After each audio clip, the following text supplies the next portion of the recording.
Good morning बच्चों। आप सभी बच्चों का हमारे YouTube चैनल सक्षम फिजिक्स क्लासेस में बहुत बहुत स्वागत है। आज का जो हमारा टॉपिक है उसका नाम है carbon resistor, colour code of carbon resistor. देखिए टॉपिक का क्या नाम है, colour code of carbon resistor, मतलब कार्बन प्रतिरोधक का वर्ण कोड। तो चलिए इस टॉपिक को स्टार्ट करते हैं, ठीक है। देखिए रेसिस्टर जो होता है, रेसिस्टर को हिंदी में क्या कहा गया, प्रतिरोधक। रेसिस्टेंस को प्रतिरोध कहते हैं, रेसिस्टर को प्रतिरोधक कहते हैं। रेसिस्टेंस किसी पदार्थ का वह गुण है जिसके चलते वह धारा प्रवाह का विरोध करता है। Resistance is the property of a substance due to which it opposes the current flowing through it. और जिस सब्सटेंस में रेसिस्टेंस होता है, जिस पदार्थ में प्रतिरोध नाम का गुण पाया जाता है, उस पदार्थ को हम लोग प्रतिरोधक कहते हैं। तो रेसिस्टर क्या हो गया, रेसिस्टर उस वस्तु को कहते हैं, उस पदार्थ को कहते हैं जिसमें प्रतिरोध होता है, ठीक है। रेसिस्टर दो टाइप का होता है, एक होता है वायर बाउंड रेसिस्टर और दूसरा होता है कार्बन रेसिस्टर। यानी एक हो गया तार आबद्ध प्रतिरोधक, वायर को हिंदी में तार कहेंगे, बाउंड का मतलब बंधा हुआ या लपेटा हुआ, तार आबद्ध प्रतिरोधक। और कार्बन रेसिस्टर को हिंदी में कहेंगे कार्बन प्रतिरोधक। यानी रेसिस्टर जो होता है वो दो टाइप का होता है, wire bound resistor and carbon resistor. Clear है। अब देखिए वायर बाउंड रेसिस्टर जो बनता है वो किसी एलॉय, एलॉय मतलब होता है मिश्र धातु, एलॉय को हिंदी में कहा गया मिश्र धातु। एलॉय ऐसा सब्सटेंस होता है जो मेटल को मिलाकर बनता है, दो या तीन अलग अलग मेटल को मिलाकर एक एलॉय का निर्माण होता है। तो किसी मिश्र धातु, किसी एलॉय का जो तार होता है, उस तार को लपेटकर यह वायर बाउंड रेसिस्टर बनता है। वायर बाउंड रेसिस्टर कैसे बनता है, कोई एलॉय ले लो, मिश्र धातु का एग्जांपल यहां पर है नाइक्रोम। नाइक्रोम क्या है, एक एलॉय है नाइक्रोम। इसमें नाइक्रोम में दो मेटल मिला हुआ होता है, एक होता है निकेल और एक होता है क्रोमियम। निकेल और क्रोमियम को अगर हम मिला दें एक निश्चित अनुपात में तो कौन सा मिश्र धातु का निर्माण होता है, नाइक्रोम। उसी प्रकार कांस्टेंट 10 है, कांस्टेंट 10 का निर्माण होता है copper, copper plus nickel. Copper और निकेल को मिलाइएगा तो कांस्टेंट 10 का निर्माण होगा। मैंगनीन, मैंगनीन का निर्माण होता है copper plus manganese plus nickel. Copper, manganese और निकेल, इस तीनों को मिलाने से क्या बनता है, मैंगनीन। तो ये तीन तरह का एलॉय है, एक हो गया नाइक्रोम निकेल प्लस क्रोमियम, एक हो गया कांस्टेंट 10 कॉपर प्लस निकेल, और तीसरा हो गया मैंगनीन यानी copper plus manganese plus nickel. तो ये जो एलॉय है, इस एलॉय के, इस मिश्र धातु के जो तार बनते हैं, उस तार को मोड़कर या लपेटकर इस तार आबद्ध प्रतिरोधक यानी वायर बाउंड रेसिस्टर का निर्माण किया जाता है। वायर बाउंड रेसिस्टर का निर्माण होता है किसी एलॉय के वायर को लपेटकर यह मिश्र धातु, यह जो प्रतिरोधक है, यह तैयार किया जाता है। इसका जो रेंज होता है काफी कम होता है, फ्यू ओम से लेकर फ्यू हंड्रेड ओम तक होता है। यानी कुछ ओम से लेकर, एक ओम या आधा ओम से लेकर इसका वैल्यू कुछ हंड्रेड ओम यानी कुछ 100 ओम तक हो सकता है। इसका वैल्यू एक ओम से मान लो 500 ओम या एक ओम से मान लो 1000 ओम, कुछ इस तरीके का वैल्यू होता है, यानी काफी कम रेंज होता है। वायर बाउंड रेसिस्टर जो होता है उसका रेंज काफी कम होता है। तीसरा क्या है, ये एक्सपेंसिव होता है, यानी इसका जो कॉस्ट होता है वो ज्यादा होता है। किसी भी वायर बाउंड रेसिस्टर का कॉस्ट ज्यादा होता है, एक्सपेंसिव होता है, महंगा होता है, महंगा। और चौथा है, इसका ज्यादातर यूज होता है हीटिंग सर्किट में। जैसे आपने हीटर का इस्तेमाल किया होगा, आपके घर में हो सकता है हीटर हो, तो हीटर में नाइक्रोम का तार होता है। तो जब हीटर से करंट पास होता है तो चूंकि नाइक्रोम वायर का रेसिस्टेंस काफी ज्यादा होता है, तो जैसे ही उससे करंट फ्लो होगा तो वो काफी गर्म हो जाता है, और जिस पर हम लोग खाना वगैरह पकाते हैं। तो हीटिंग सर्किट में इसका ज्यादातर इस्तेमाल होता है। वायर बाउंड रेसिस्टर का ज्यादातर इस्तेमाल कहां होता है, हीटिंग सर्किट में। इधर आइए, कार्बन रेसिस्टर। कार्बन रेसिस्टर का निर्माण कार्बन पाउडर और अदर पाउडर को मिलाकर बनता है। कार्बन रेसिस्टर जो बनता है वो कार्बन पाउडर, आप जानते हैं कार्बन का रेसिस्टेंस बहुत ज्यादा होता है। अगर कि आपने सुना होगा, अगर किसी तार में करंट फ्लो हो रहा है और अगर इस पर कार्बन जम जाए तो करंट का फ्लो होना बंद हो जाता है। अगर किसी तार में करंट फ्लो हो रहा है और उस पर कार्बन थोड़ा सा लग जाए तो करंट फ्लो को ये रोक देता है। इसका मतलब इसी बात से अंदाज लगाइए कि कार्बन का रेसिस्टेंस काफी ज्यादा होता है।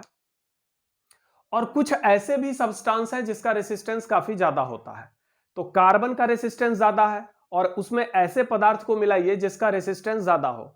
इस दोनों पाउडर को आपस में मिलाकर उसका एक पेस्ट तैयार करते हैं, ठीक। और उसी पेस्ट को सिलिंड्रिकल फॉर्म में, मतलब इस टाइप से, इस तरीके से कार्बन रेसिस्टर का निर्माण होता है और इसमें दो टर्मिनल डाला जाता है जो मेटल का होता है, एक इधर से एक इधर से। ये आपका है कार्बन रेसिस्टर, ठीक है। कार्बन रेसिस्टर का वैल्यू जो होता है हाई होता है। यहां पर देखिए high value of resistance, carbon resistance का मान जो होता है, वैल्यू जो होता है वो काफी ज्यादा होता है। इसका वैल्यू कुछ ओम से कुछ 100 ओम तक होता है। इसका वैल्यू कुछ ओम से लेकर हजारों लाखों करोड़ों ओम तक हो सकता है। कार्बन रेसिस्टर काफी सस्ता होता है। चीप का मतलब यहां पर हो गया सस्ता। कॉम्पैक्ट का मतलब होता है काफी छोटा होता है। कार्बन रेसिस्टर काफी छोटा होता है। इसका ज्यादातर इस्तेमाल इलेक्ट्रॉनिक सर्किट में होता है। आपने देखा होगा किसी भी इलेक्ट्रॉनिक सर्किट में जो छोटा छोटा इस टाइप का आपने देखा होगा कि ये कार्बन रेसिस्टर इतना छोटा होता है कि उसका वैल्यू उस पर लिखा नहीं जा सकता। इसीलिए उस पर क्या है, 3 या 4 इस तरीके का आप देखे होंगे कलरफुल सर्किल मार्क किया हुआ रहता है। कार्बन रेसिस्टर इतना छोटा होता है कि उसका जो वैल्यू होता है, मान लीजिए किसी कार्बन रेसिस्टर का वैल्यू 10,000 ओम है तो वो 10,000 ओम उसके ऊपर लिखा हुआ नहीं रहता है। तो जब किसी कार्बन रेसिस्टर का वैल्यू उसके ऊपर लिखा नहीं जा सकता तो सवाल है उसके वैल्यू को हम जान कैसे पाएंगे। तो इसके लिए उस पर 4 सर्कल मार्क रहता है। ये जो सर्कल देख रहे हैं इस तरीके का, ये 4 सर्कल है, 4 सर्कल्स। और ये चारों सर्किल कलरफुल होते हैं। इनका एक पर्टिकुलर कलर होता है। मान लो पहला सर्किल है रेड कलर का, दूसरा है वायलेट, तीसरा है ब्राउन, चौथा है गोल्डन। अलग अलग कलर का ये सर्कल होता है। उस सर्किल के कलर का एक पर्टिकुलर कोड होता है। हर कलर का अलग अलग कोड होता है। जैसे अगर रेड है तो उसका कुछ कोड है 1 2 3 कुछ भी। तो इस तरीके से हर सर्कल का हर कलर का एक कोड होता है और उस कोड के मदद से हम इसका वैल्यू जान पाते हैं।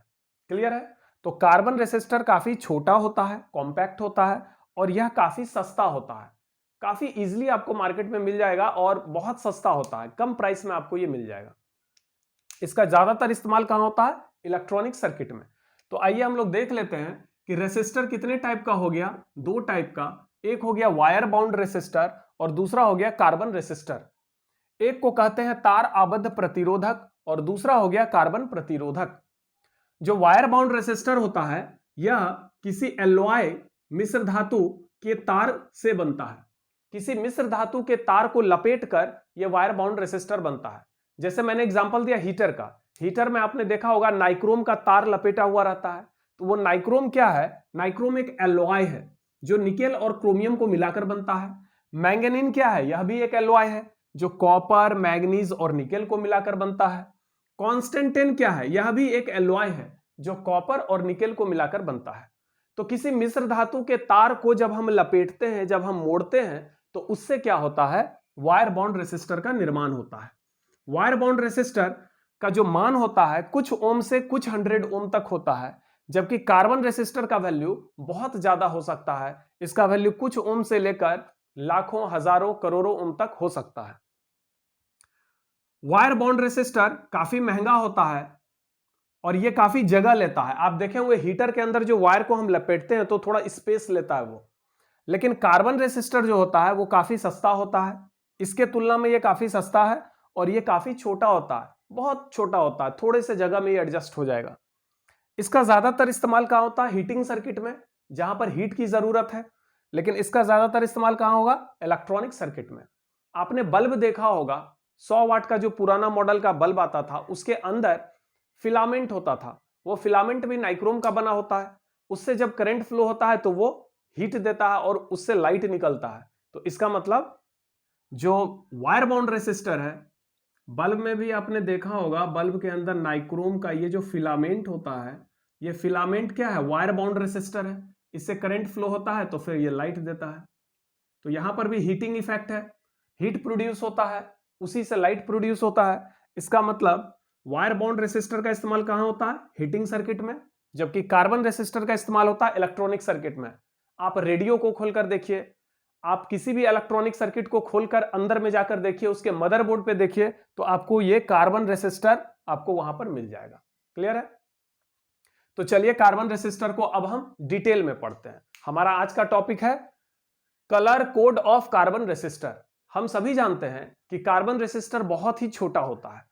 इतना छोटा छोटा होता है, तभी उसका इस्तेमाल हम इलेक्ट्रॉनिक सर्किट में करते हैं, क्योंकि इलेक्ट्रॉनिक सर्किट वैसे भी छोटा होता है। इलेक्ट्रॉनिक सर्किट में कार्बन रेसिस्टर का इस्तेमाल होता है, और ये इतना छोटा होता है कि उसके वैल्यू को, कार्बन रेसिस्टर का अगर वैल्यू 20,000 ओम है या कुछ भी 50,000 ओम है, तो उसके वैल्यू को हम कार्बन रेसिस्टर पर मार्क नहीं कर सकते हैं, लिख नहीं सकते हैं, क्योंकि काफी छोटा होता है। तो इसके लिए हम क्या करते हैं, कार्बन रेसिस्टर के ऊपर 3 या 4 सर्कल मार्क करते हैं। 3 सर्कल भी मार्क हो सकता है या 4 सर्कल भी हो सकता है।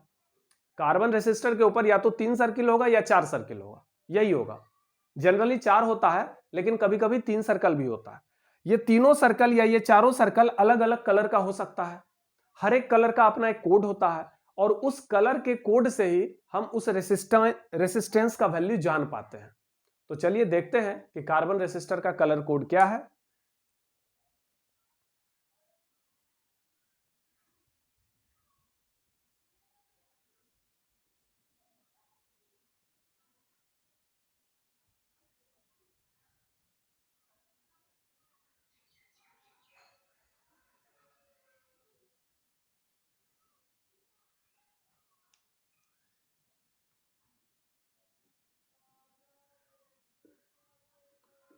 कार्बन रेसिस्टर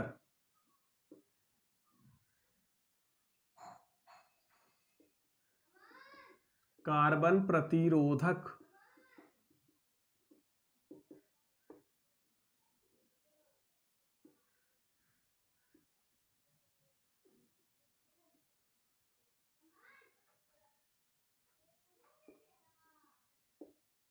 ये आपका एक कार्बन रेसिस्टर है जो कि सिलिंड्रिकल फॉर्म में होता है। सिलिंड्रिकल फॉर्म, ये बेलनाकार रूप में होता है, बेलनाकार आकार में होता है। बेलन के आकार में होता है, बेलनाकार होता है। तो ये कार्बन रेसिस्टर है जो किस चीज का बना हुआ है? ये carbon powder plus other powder. Carbon का भी प्रतिरोध बहुत ज्यादा होता है, और जो कार्बन पाउडर में जो अदर मटेरियल का पाउडर मिलाया जाता है उसका भी प्रतिरोध ज्यादा होता है। इस दोनों पाउडर को एक निश्चित अनुपात में मिलाया जाता है और उसका एक पेस्ट तैयार किया जाता है। फिर उस पेस्ट को इस सिलिंड्रिकल फॉर्म में, इस सांचे में ढाला जाता है, और इसके लास्ट में 2 टर्मिनल लगाया जाता है। ये दोनों टर्मिनल किसका बना होता है? मेटल का, मेटालिक टर्मिनल। टर्मिनल तो होना जरूरी है, तभी इसको आप सर्किट में जोड़ पाएंगे। कोई भी सर्किट है, मान लीजिए ये बैटरी है, ये स्विच है। इस सर्किट में आपको कार्बन रेसिस्टर को जोड़ना है, तो इसमें 2 टर्मिनल चाहिए, एक इधर से एक इधर से, तभी इसको आप जोड़ पाएंगे। तो किसी भी सर्किट में कार्बन रेसिस्टर को जोड़ने के लिए उसका 2 टर्मिनल चाहिए। तो ये हो गया फर्स्ट टर्मिनल और ये हो गया सेकेंड टर्मिनल। लेकिन चूंकि कार्बन रेसिस्टर काफी छोटा होता है, इसके वैल्यू को इसके ऊपर लिख नहीं सकते, तो इसके लिए क्या करते हैं, इसके ऊपर 3 या 4 सर्कल होता है, 1 2 3 और ये 4।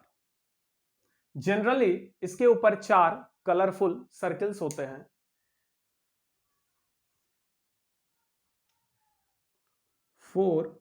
3 और 4 कलरफुल सर्कल्स,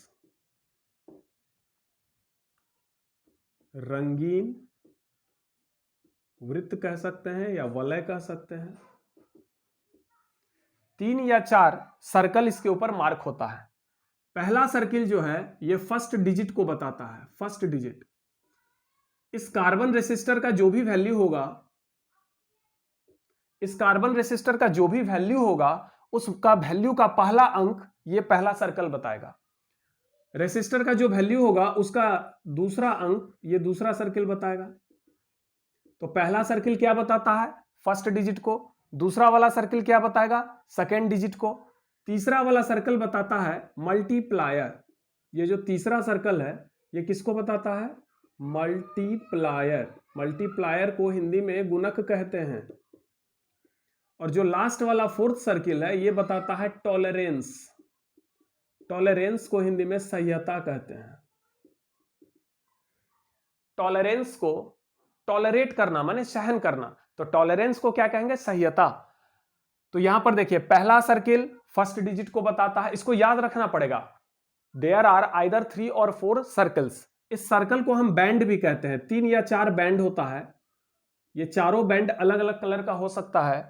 पहला बैंड जो है वो फर्स्ट डिजिट को बताता है, दूसरा वाला सर्कल जो है सेकेंड डिजिट को बताता है, तीसरा वाला सर्कल जो है ये मल्टीप्लायर अर्थात गुणक को बताता है, और चौथा वाला जो सर्कल है ये टॉलरेंस यानी सह्यता को बताता है। ठीक है, तो पहले हम देख लेते हैं कलर कोड टेबल। एक टेबल है जिसमें हर कलर का एक पर्टिकुलर कोड है, उस टेबल को देखते हैं, फिर हम रेसिस्टेंस का वैल्यू निकालना सीखेंगे।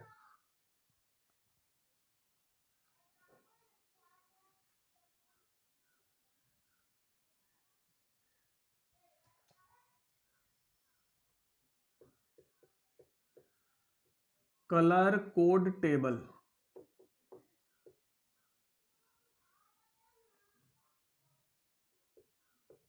Black, brown, red, orange, yellow, green, blue, violet, grey, white, golden, silver, no colour. ये अलग अलग कलर है। ये क्या है? कलर है। अब देख सकते हैं सबसे पहला कलर जो है, सबसे पहला कलर क्या है? ब्लैक। दूसरा वाला क्या है? ब्राउन। तीसरा क्या है? Red, orange, yellow, green, blue, violet, grey, white, golden, silver, no colour. ये अलग अलग कलर है। सारे कलर का अलग अलग कोड है। अब देखिए डिजिट, इसके लिए डिजिट होता है 0, 1, 2, 3, 4, 5, 6, 7, 8, 9। और इस तीनों कलर का कोई डिजिट नहीं होता। इस तीनों कलर का कोई भी डिजिट नहीं होता। लास्ट में 3 कलर है, गोल्डन, सिल्वर और नो कलर, इसका कोई डिजिट नहीं होता। मल्टीप्लायर, इसका मल्टीप्लायर होगा 10 पर पावर 0, इसका मल्टीप्लायर होगा 10 पर पावर 1, इसका मल्टीप्लायर होगा 10 पर पावर 2। इसका मतलब जिस कलर का जो डिजिट वैल्यू है मल्टीप्लायर हो जाएगा 10 का, वो पावर हो जाएगा। 10 का पावर 3 हो जाएगा, 10 to the power 4, 10 to the power 5, 10 to the power 6, 10 to the power 7, 10 to the power 8, 10 to the power 9। Golden का कोई डिजिट वैल्यू नहीं है, लेकिन इसका मल्टीप्लायर 10 पर पावर -1 होता है। सिल्वर का कोई डिजिट वैल्यू नहीं है, फिर भी इसका मल्टीप्लायर 10 पर पावर -2 होता है। नो कलर का कुछ भी मल्टीप्लायर नहीं होता। तो इस तरीके से ये मल्टीप्लायर होता है। और लास्ट में होता है टॉलरेंस। टॉलरेंस, ये जितने भी कलर हैं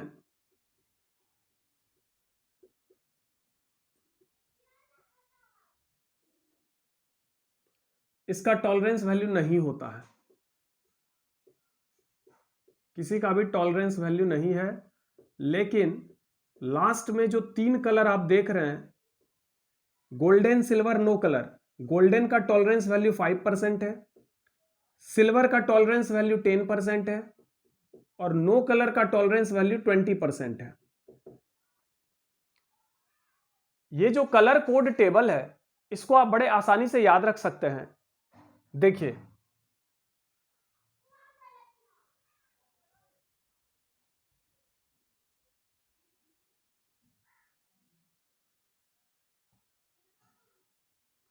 एक लाइन लिखते हैं, बीबी रॉय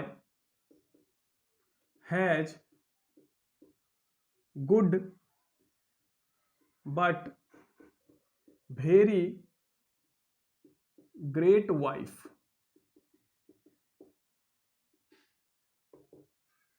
इंग्लिश का एक लाइन है, बीबी रॉय। बीबी रॉय एक व्यक्ति का नाम है, बीबी रॉय। जैसे हम लोग बोलते हैं ना ए.के. झा या कुछ भी इस तरीके का नाम होता है, वैसे बीबी रॉय एक इंसान का नाम है। Has good but very great wife. तो यहां पर पहला वाला जो बी है उसका मतलब हो गया ब्लैक, सेकेंड वाला जो बी है उसका मतलब हो गया ब्राउन, ये आर का मतलब हो गया रेड, ओ का मतलब हो गया ऑरेंज, वाई का मतलब हो गया येलो। ये हैज जो है लाइन को कंप्लीट करने के लिए लिखा गया है। हैज का मतलब यहां पर कुछ भी नहीं है। गुड, देखो गुड का मतलब हो गया, जी का मतलब हो गया ग्रीन, फिर बट में क्या है, बी है, बी का मतलब हो गया ब्लू, वेरी, ये भी का मतलब हो गया वायलेट, ग्रेट, ग्रेट यानी ग्रे, वाइफ, वाइफ यहां पर डब्लू है तो यहां पर हो गया व्हाइट। ठीक, और आखिरी का जो 3 कलर है वो आपको याद रखना पड़ेगा, golden, silver, no colour. Golden, silver, no colour.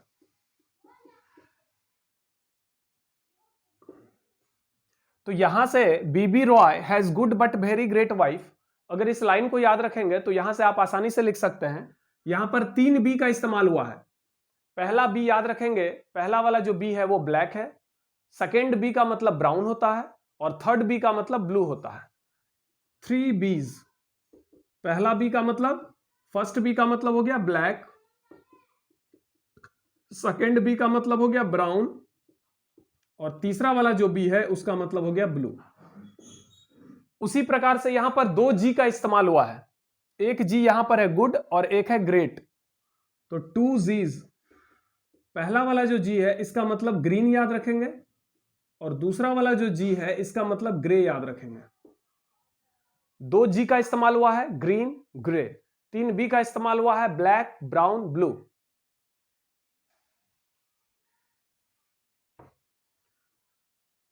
अब एक बार यहां से बोलकर देखिए कलर क्या क्या है, black, brown, red, orange, yellow, फिर green, blue, violet, grey, white, golden, silver, no colour. ठीक है, सबका डिजिट वैल्यू आप लिखेंगे, 0 से लेकर 9 तक डिजिट वैल्यू लिखेंगे, उसके बाद डिजिट वैल्यू नहीं होता है। ये लास्ट का जो 3 कलर है, गोल्डन, सिल्वर, नो कलर, इसका कोई भी डिजिट वैल्यू नहीं है। डिजिट लिखना आसान है, 0 से 9 तक मार्किंग किया गया है। मल्टीप्लायर भी लिखना आसान है, 10 पर पावर 0, 10 पर पावर 1 करके आप मल्टीप्लायर लिख सकते हैं। लास्ट में ये जो गोल्डन है इसका मल्टीप्लायर याद रखेंगे 10 पर पावर -1 और सिल्वर का 10 पर पावर -2। नो कलर का कोई मल्टीप्लायर नहीं होता। टॉलरेंस किसी का नहीं होता है। लास्ट में जो 3 कलर है, गोल्डन का टॉलरेंस वैल्यू होता है 5%, सिल्वर का 10%, नो कलर का 20%। क्लियर है? इतना आपको याद रखना होगा। ये टेबल अगर आप लिख सकते हैं, इसको प्रैक्टिस करिएगा तो इस टेबल को आप खुद से भी लिख सकते हैं। अब देखिए इस पर एक क्वेश्चन आता है,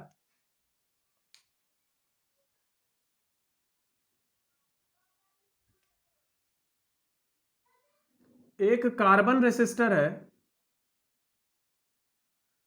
जिसके ऊपर 4 सर्कल मार्क किया हुआ है। पहला सर्कल जो है इसका कलर है येलो, दूसरे का कलर है वायलेट या ब्राउन ले लो, तीसरे सर्किल का कलर है वायलेट और लास्ट वाले सर्किल का कलर है गोल्डन। एक कार्बन रेसिस्टर है जिसके ऊपर 4 कलरफुल सर्किल मार्क किया हुआ है। पहला सर्कल है येलो, दूसरा सर्किल का कलर है ब्राउन, थर्ड सर्किल का कलर है वायलेट और लास्ट वाले सर्किल का कलर है गोल्डन।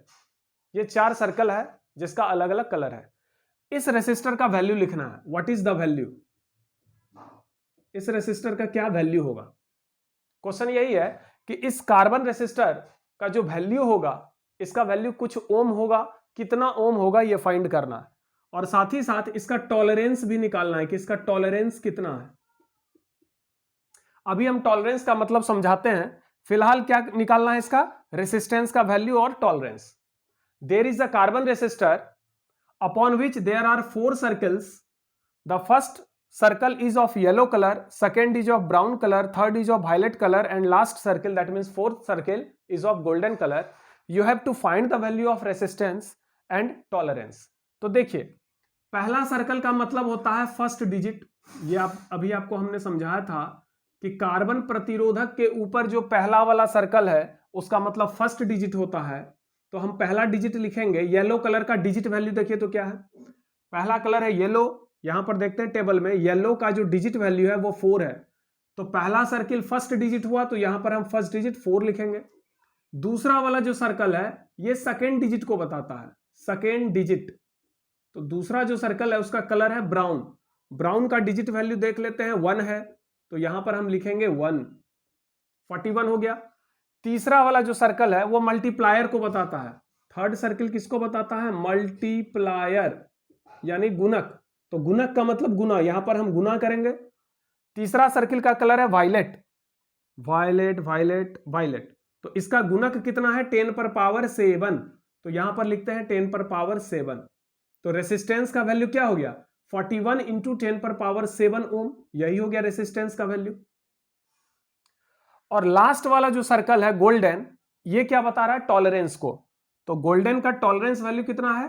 गोल्डन का टॉलरेंस वैल्यू, एक्चुअली यहां पर थोड़ा सा, गोल्डन का टॉलरेंस वैल्यू है 5%, सिल्वर का है 10%, नो कलर का है 20%। तो गोल्डन का टॉलरेंस वैल्यू 5% है, तो यहां पर हम प्लस माइनस 5% लिखेंगे।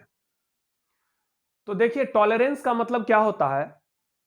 कार्बन रेसिस्टर का ये वैल्यू मिल गया, प्लस माइनस 5%, ये टॉलरेंस है 5%। इसका मतलब रेसिस्टेंस का वैल्यू 5% तक बढ़ भी सकता है, 5% तक घट भी सकता है।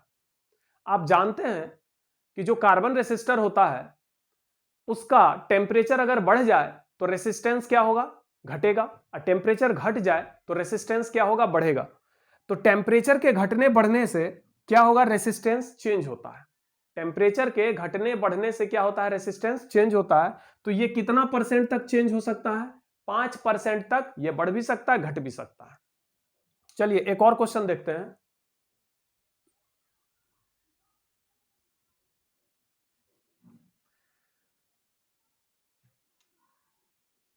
एक कार्बन रेसिस्टर है जिसके ऊपर 3 सर्किल मार्क किया हुआ है।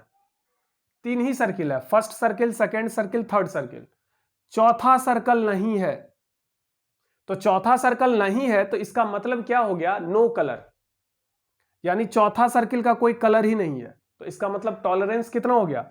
नो कलर अगर होगा, अगर चौथा सर्किल नहीं होगा तो उसको नो कलर मानेंगे, उसका टॉलरेंस 20% होगा।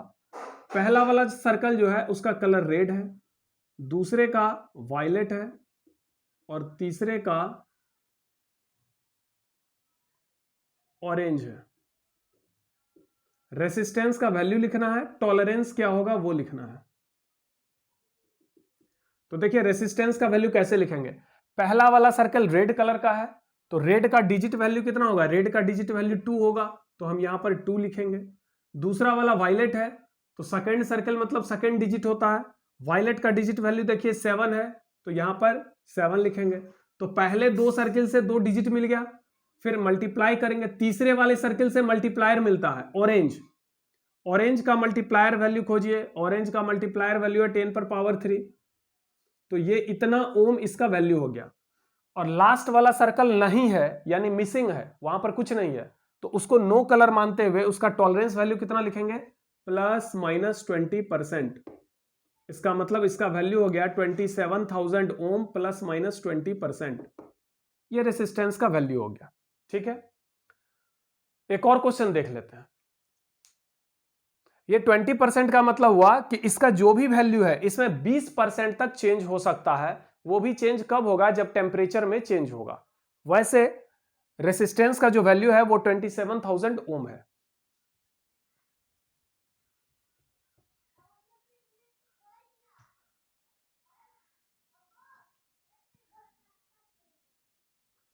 एक कार्बन रेसिस्टर है जिसके ऊपर 4 सर्कल है। ये आपका फर्स्ट वाला सर्कल जो है ये वायलेट है, सेकेंड ब्लू है, थर्ड रेड है और लास्ट वाला सिल्वर है। इसका वैल्यू बताना है, रेसिस्टेंस का value. What is the value of resistance and tolerance कितना है? तो पहला कलर है वायलेट, तो फर्स्ट डिजिट क्या मिलेगा? यहां देखिए वायलेट का डिजिट है 7, तो यहां पर लिखेंगे 7। सेकेंड कलर ब्लू है, ब्लू का डिजिट वैल्यू खोजते हैं, 6 है तो 76। अब मल्टीप्लायर आएगा। थर्ड सर्कल रेड है, रेड का मल्टीप्लायर वैल्यू 10 पर पावर 2 है, तो यहां लिखेंगे 10 पर पावर 2। तो रेसिस्टेंस का वैल्यू हो गया 7600 ओम। ये रेसिस्टेंस का वैल्यू मिल गया, यानी पहले 3 सर्किल से आपको रेसिस्टेंस का वैल्यू मिल जाएगा। और लास्ट में क्या है? सिल्वर। सिल्वर का टॉलरेंस वैल्यू कितना है? सिल्वर का टॉलरेंस वैल्यू है 10%। यानी ये जो कंपनी, कोई भी कंपनी जो कार्बन रेसिस्टर का निर्माण करती है, उसका दावा है कि इस रेसिस्टर का वैल्यू है 7600 ओम। लेकिन अगर टेम्परेचर में थोड़ा बहुत चेंज होता है तो इसका वैल्यू 10% आगे पीछे हो सकता है, यानी बढ़ भी सकता है, घट भी सकता है। ठीक है, तो टॉलरेंस का मतलब हो गया पॉसिबल। टॉलरेंस का मतलब देखिए क्या होता है? Possible variation in resistance due to temperature change, यानी तापमान परिवर्तन के कारण रेसिस्टेंस के वैल्यू में संभावित परिवर्तन। जब टेम्परेचर ऊपर नीचे होगा, फ्लक्चुएट होगा, तो रेसिस्टेंस का जो वैल्यू कंपनी क्लेम कर रही है उस वैल्यू में थोड़ा बहुत चेंज हो सकता है। तो मैक्सिमम कितना परसेंट तक ऊपर या नीचे जा सकता है वो टॉलरेंस आपका बताता है। तो ये टॉपिक जो है कार्बन रेसिस्टर, उम्मीद करते हैं आप लोग का ये टॉपिक क्लियर हो गया होगा, अच्छे से समझ में आया होगा। अगर क्लियर हो गया होगा तो आप कमेंट्स में ज़रूर बताइए कि टॉपिक समझ में आया कि नहीं। कोई डाउट रह जाए तो व्हाट्सएप करिए। चलिए हम लोग नेक्स्ट क्लास में मिलते हैं। Thank you.